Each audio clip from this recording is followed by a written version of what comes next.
আমন্ত্রণ জানাচ্ছি আপডেট সংবাদে। শুরুতেই জানিয়ে দিব গুরুত্বপূর্ণ শিরোনাম, এরপরেই থাকবে বিস্তারিত। হিজবুল্লাহর সাথে ইসরায়েলের যুদ্ধ অনিবার্য, ঘোষণা ইসরায়েলের সাবেক অর্থমন্ত্রীর। দক্ষিণ লেবাননে ভয়াবহ বিমান হামলা ইসরায়েলের। এদিকে মার্কিন যুক্তরাষ্ট্রে টর্নেডোর আঘাত, 6 জন নিহত। যুদ্ধ চালিয়ে যাবে নাকি বন্ধ করবে, সিদ্ধান্ত নিতে পারছে না ইহুদিবাদী ইসরায়েল ও আমেরিকা, জানালো ইরান।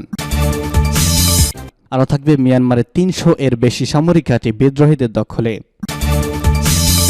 সর্বশেষ জানাবো, ডাচ প্রধানমন্ত্রীকে নিয়ে নিজের বাড়িতেই ঢুকতে পারলেন না ব্রিটিশ প্রধানমন্ত্রী ঋষি সুনাক।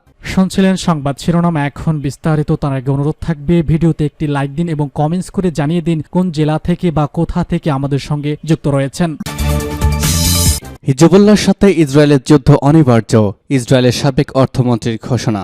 ইরান সমর্থিত লেবানন ভিত্তিক সশস্ত্র দল হিজবুল্লাহর সাথে ইসরায়েলের যুদ্ধ অনিবার্য বলে মন্তব্য করেছেন ইসরায়েলের সাবেক অর্থমন্ত্রী আভিগডর লিবারম্যান। আজ FM 103কে দেওয়া সাক্ষাৎকারে এমন মন্তব্য করেছেন তিনি। কাতার ভিত্তিক গণমাধ্যম আল জাজিরার এক প্রতিবেদনে তথ্য জানানো হয়েছে। প্রতিবেদনে বলা হয়েছে, গাজার যুদ্ধ শেষ হলে ইসরায়েলের সামরিক বাহিনী IDFকে উত্তরে অনিবার্য এক যুদ্ধে জড়াতে হবে, সেজন্য IDFকে প্রস্তুত হতে হবে।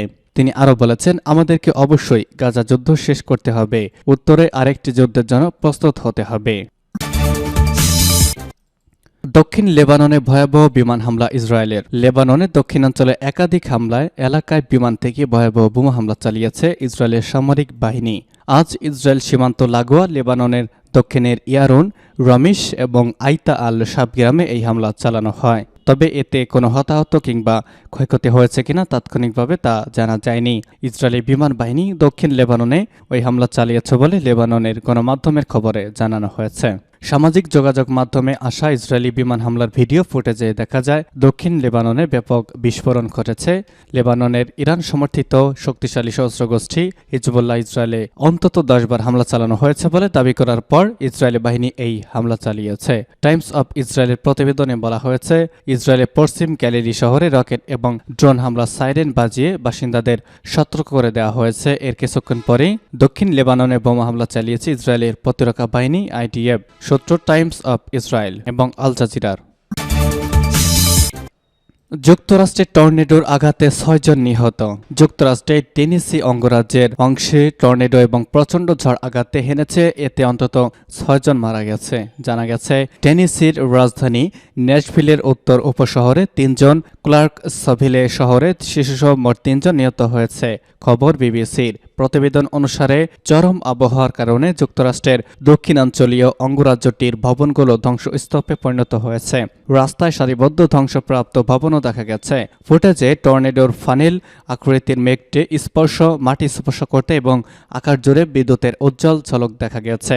যুক্তরাষ্ট্রের জাতীয় আবহাওয়া পরিষেবা টেনেসিতে একাধিক টর্নেডো সতর্কতা জারি করেছে। ক্লার্কসভিলে শহরের মেয়র জ পিটস জরুরি অবস্থা ঘোষণা করে একে কারফিউর অন্তর্ভুক্ত করেছেন। তিনি বলেছেন, এটি ধ্বংসাত্মক সংবাদ। যারা প্রিয়জনদের হারিয়েছে তাদের পরিবারের জন্য আমি শোকাহত। গোটা শহর দুঃখের সময় তাদের সাহায্য করতে প্রস্তুত। অন্যদিকে মন্টগোমারি কাউন্টি সরকার জানিয়েছে, আশেপাশের এলাকার আরও 23 জনকে হাসপাতালে ভর্তি করা হয়েছে। যুদ্ধ চালিয়ে যাবে নাকি বন্ধ করবে, সিদ্ধান্ত নিতে পারছে না ইহুদিবাদী ইসরায়েল ও আমেরিকা, বলছে ইরান। ইরানের পররাষ্ট্রমন্ত্রী হোসেন আমির আবদুল্লাহিয়ান বলেছেন, অবরুদ্ধ গাজা উপত্যকায় যুদ্ধ চালিয়ে যাবে নাকি যুদ্ধবিরতি নিয়ে আলোচনা করবে সে কথা বুঝে উঠতে পারছে না ইহুদিবাদী ইসরায়েল ও আমেরিকা। তিনি গতকাল তেহরান বিশ্ববিদ্যালয়ে এক ছাত্র সমাবেশে বক্তব্য রাখতে গিয়ে এমন মন্তব্য করেছেন। তিনি বলেছেন, মার্কিন যুক্তরাষ্ট্র ইসরায়েলের যুদ্ধ চালিয়ে যাওয়ার যেমন কোনো সুনির্দিষ্ট পরিকল্পনা নেই, তেমনি তারা জানে না কিভাবে একটি যুদ্ধবিরতি প্রতিষ্ঠা করতে হয়। আমির আবদুল্লাহিয়ান বলেছেন, ফিলিস্তিনি প্রতিরোধ সংগঠনগুলো ঘোষণা করেছে তারা এখনো পর্যন্ত তাদের শতকরা 10 থেকে 12 ভাগ শক্তি খরচ করেছে এবং ইসরায়েলের বিরুদ্ধে দীর্ঘমেয়াদী যুদ্ধ করতে তারা পূর্ণ প্রস্তুত।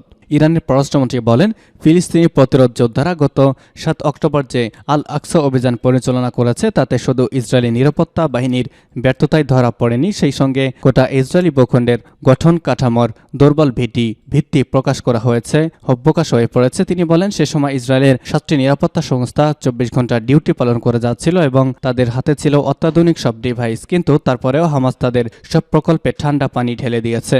আমির আব্দুল্লাহিয়ান বলেছেন, এমনকি মার্কিন পররাষ্ট্রমন্ত্রী অ্যান্টনি ব্লিংকেন 13 অক্টোবর ইসরায়েল সফর করে ইহুদিবাদী কর্মকর্তাদের চোখে মুখে আতঙ্ক ও হতাশার ছাপ দেখতে পেয়েছেন বলে স্বীকার করেছেন।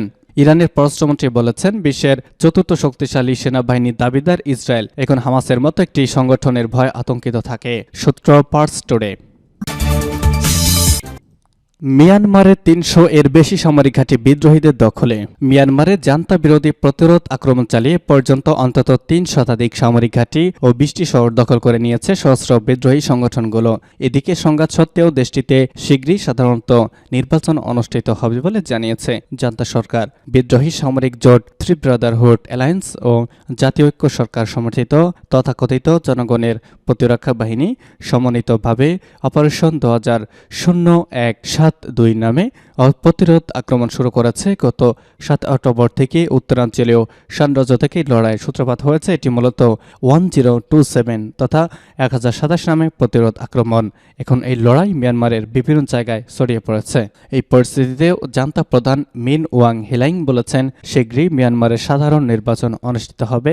দেশের প্রতিটি নির্বাচনী এলাকাতেই ভোট গ্রহণ হবে। মিয়ানমারের চলমান সংঘাত 7ম সপ্তাহে গড়িয়েছে। এরই মধ্যে Arakan army AA, Myanmar national democratic alliance army এবং তায়াং ন্যাশনাল লিবারেশন আর্মির সমন্বয়ে গঠিত বিদ্রোহী সামরিক জোট থ্রি ব্রাদারহুড অ্যালায়েন্স শান রাজ্যের প্রায় 300টি ঘাঁটি দখলে নিয়েছে। এছাড়া 8 ডিসেম্বর পর্যন্ত শান রাজ্যের অন্তত 8টি শহরের দখল নিয়েছে এই বিদ্রোহী জোট। এখন এই রাজ্যের আরেকটি শহর দখলের প্রস্তুতি নিয়েছে থ্রি ব্রাদারহুড অ্যালায়েন্স।